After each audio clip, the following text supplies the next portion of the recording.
दोस्तों आज हम पढ़ेंगे सुदामा पांडे धूमिल जी की कविता जिसका नाम है ग्रह युद्ध। यह कविता उनकी किताब सुदामा पांडे का प्रजातंत्र, इसको वाणी प्रकाशन ने प्रकाशित किया है। आज हम इस कविता को पढ़ेंगे। सुदामा पांडे धूमिल, ग्रह युद्ध। पहले की तरह अब भी अच्छी लगती है तुम्हारी बाहें, लेकिन मैं चाहता हूं कि तुम उन्हें कुहनियों तक ढकी रखो।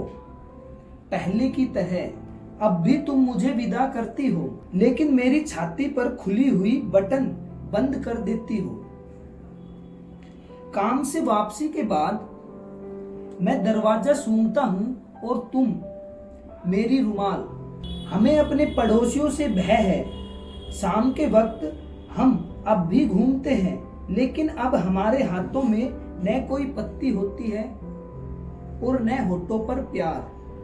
रात भोजन करते हुए मैं अब भी थाली में छोड़ देता हूं एक आध लुकमा,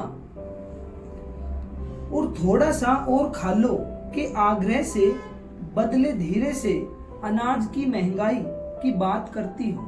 कहीं कुछ बदला नहीं है, लेकिन अब याद आता है हम एक दूसरे को कितना प्यार करते थे। मैं उस दिन की बात सोचता हूं।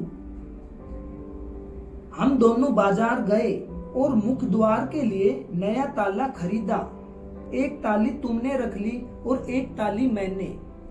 एक अजनबी होने की शुरुआत थी, और अब हम रक्तपात के उस मुकाम पर पहुंच चुके हैं कि हमारे खतों के पते भी एक दूसरे से अपना मुंह चुराने लगे हैं। तो दोस्तों यह थी सुदामा पांडे धूमिल जी की कविता ग्रह युद्ध, कि उन्होंने एक पति पत्नी के रिश्ते के बारे में बताया है कि जब उनकी शादी होती है या उनके रिश्ते की शुरुआत होती है तब से, और उसके कुछ टाइम बीतने के बाद उस रिश्ते में क्या बदलाव आता है उसका एक चित्रण किया गया है।